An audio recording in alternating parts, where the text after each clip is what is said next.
Welcome back, everyone. Michael here with Offshore Citizen. Today we're going to talk about what you will probably be able to expect over the future of, let's call it the next 10 years, in terms of how the world in different areas is going to change, who's going to be the beneficiary, where this means there's probably going to be the opportunities in the world, what you can do to capitalize on them, and it's going to be a fun conversation. So I would love to hear from you in terms of your comments, what you guys think, if you disagree, if you agree, if you have something that I've totally missed, etc. Please put it in the comments below.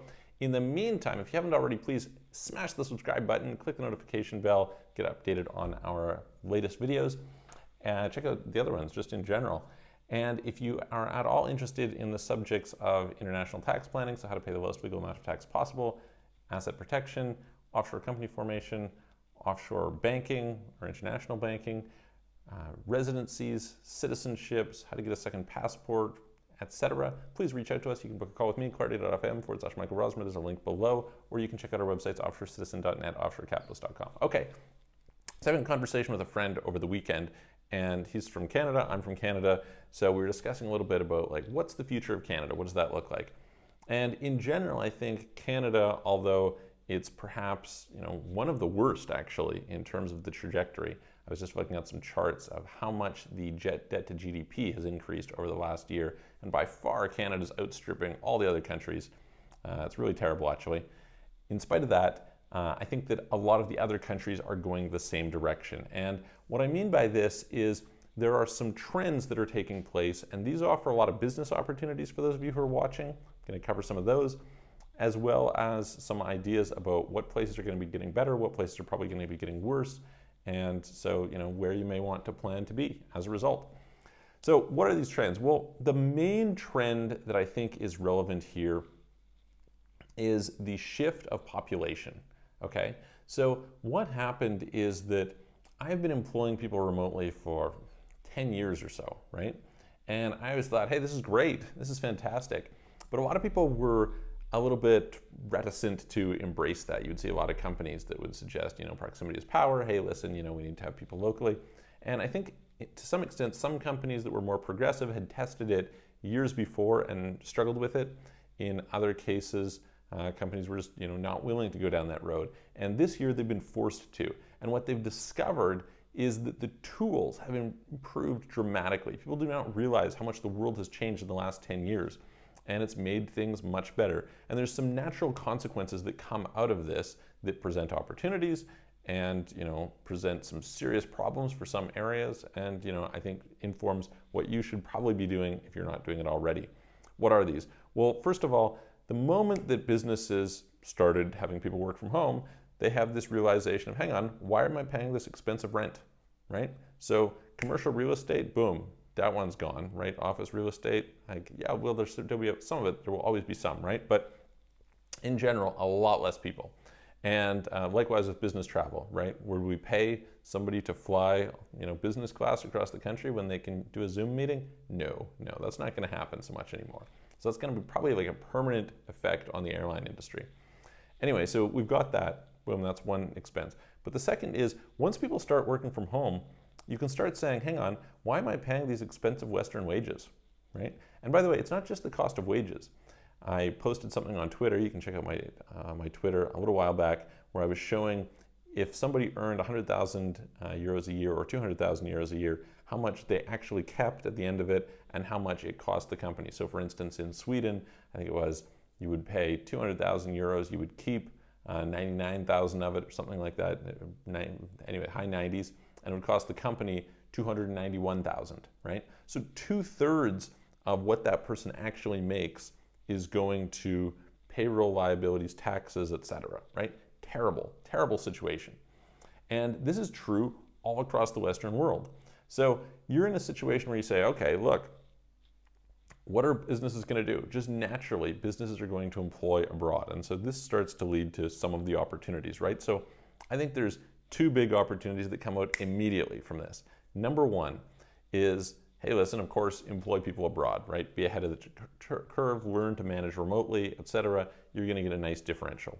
Second of all, if you can somehow facilitate other businesses being able to do that, I've been telling people this for a while, as I come to Serbia, I come to Bulgaria, I come to Romania, places like this, And people say, hey, listen, there's not a lot of opportunity here. I'm like, look, the opportunity is to arbitrage yourself. You have low costs here, go and sell to foreign markets, and you can do very well.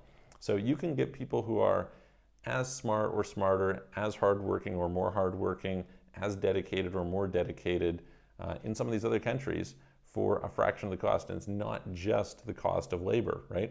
It's also all these socials that they tack on. But it's not just all those socials, it's also the liabilities, right? Imagine you live in an environment where in Netherlands, for example, they say, hey, listen, it's almost impossible to fire somebody, right? Do you want to be in that environment? I mean, first of all, that's deranged incentive structures. It doesn't lead to a good culture over time in terms of a productive workforce, but it's also just too risky for a company. So I'm going to say, hey, listen, I can hire someone in Ukraine and I don't have that risk, right? So all things being equal, that's better. Then I have concerns about, lawsuits, wrongful dismissal, sexual harassment, et cetera, et cetera, et cetera, et cetera, right? Like all kinds of different things that in this crazy litigious world comes up in the West that you just don't have in these other places. And what does this mean? This means that Western countries, by and large, are going to lose out in this coming period. Over the next, let's call it 10 years, these Western countries are going to see a massive number of jobs go overseas. And okay, suddenly, and by the way, a lot of these are going to be high income earning jobs, right? So now what happens? You're going to say, all right, well, where are they going to get the money to pay for things, right? This is just a problem. You need somebody to produce. And so if you don't have these people who are producing, that's going to be more of an issue. I'm going to get in a moment to the next part of that consequence that's really bad. But who benefits?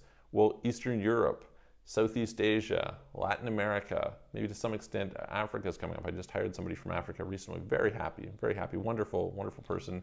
We're having a great job. It's my first time hiring somebody in Africa, and I gotta say, I'm probably gonna hire more people in Africa. Developer, wonderful, very happy. So these are the countries that are gonna benefit. Now, let's look at what the flip side is gonna be. These countries are now going to be starved. And what are they gonna do? They're gonna say, okay, great. Well, we need to tax people in order to go and re-equalize things. Hey, there's some people, and because what you're going to see is you're going to see larger wealth inequalities. Why? Because a lot of people who were earning income from jobs, those people aren't going to have jobs anymore, right? They can't compete with the person overseas. At the same time, there's going to be a portion of the population who they're outsourcing to overseas, right? So these entrepreneurs who are outsourcing to overseas are going to be able to take advantage of this differential, this arbitrage opportunity, and they're going to make more money while these other people make less. Well, now the governments are going to say, hey, listen, we need to raise taxes on these people, we need to redistribute wealth, etc. Well, here's the problem. When you're somebody who's an entrepreneur who is employing people abroad, your ability to leave is way better than the person who has to employ people locally, right? So now the most productive, the highest earning, etc. entrepreneurs are going to tend to leave. That's just the way that it's going to go, right? Not all of them, of course. There'll be many who don't, but enough that that's going to further deteriorate and erode their tax base. And the more you want to raise the taxes on them, the more this is going to be an issue. At the same time, some of these other places are going to be saying, hey, listen, we can be competitive. We can attract these people. This is how we're going to get into the game. So you can have a lot of money going to productive, hardworking people in these countries that have been, behind the times in terms of their wages, right? That's going to force wages up there. That's going to put money into those economies. Those people are then going to be able to recycle that money into building infrastructure, offering services, creating markets, the number of restaurants, the number of amenities, et cetera. These are going to increase. These are going to be better places to be, right? And you're going to have some countries that are going to attract these people who are relocating because they're going to have a lot more people who are location independent, right? Where are they going to go? They're going to go to places that the weather is good, that the costs are low, taxes are low, places that are safe, places that have good quality of life, etc. And so what are those places? Those are great places as far as I'm concerned to invest. I think you should pay a lot of attention not to where things are today so much, but to where they're headed. And I think if you say, okay, this is a place that's going to attract people, that's a very good thing. There's constraints in terms of what all can be built there, that's very good.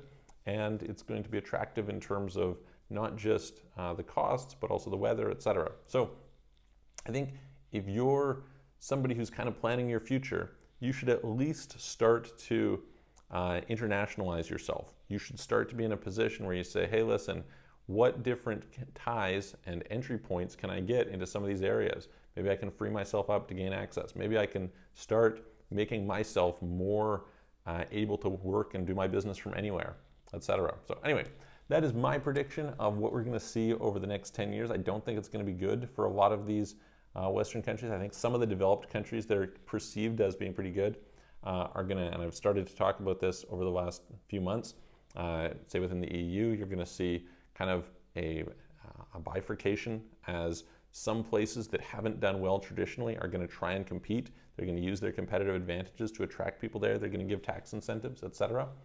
We've seen this in Italy, we've seen it in Greece, we've seen it in Portugal. We're probably going to see it. I think they'll probably push it a little further in Spain, and then you'll probably have some stuff in Spain. Croatia's talking now about bringing it in. So this is going to be the future, and so you should position yourself for it. I hope that's interesting to you. If you have, I'd love to hear your comments. Put them in the comments below. Click the subscribe button, click the notification bell. Definitely reach out to me if you have any questions, if you're interested in, like I said, reducing your tax as much as legally possible, as close to zero as legally possible, hopefully. Interested in relocating somewhere, so where to go, how to have a second residency that's going to suit you, how to get a second citizenship passport, even if it's to start the process so that you can have one in a few years, how to form offshore companies, open bank accounts. We can do those things for you. I'm going to look forward to seeing you guys on the next video.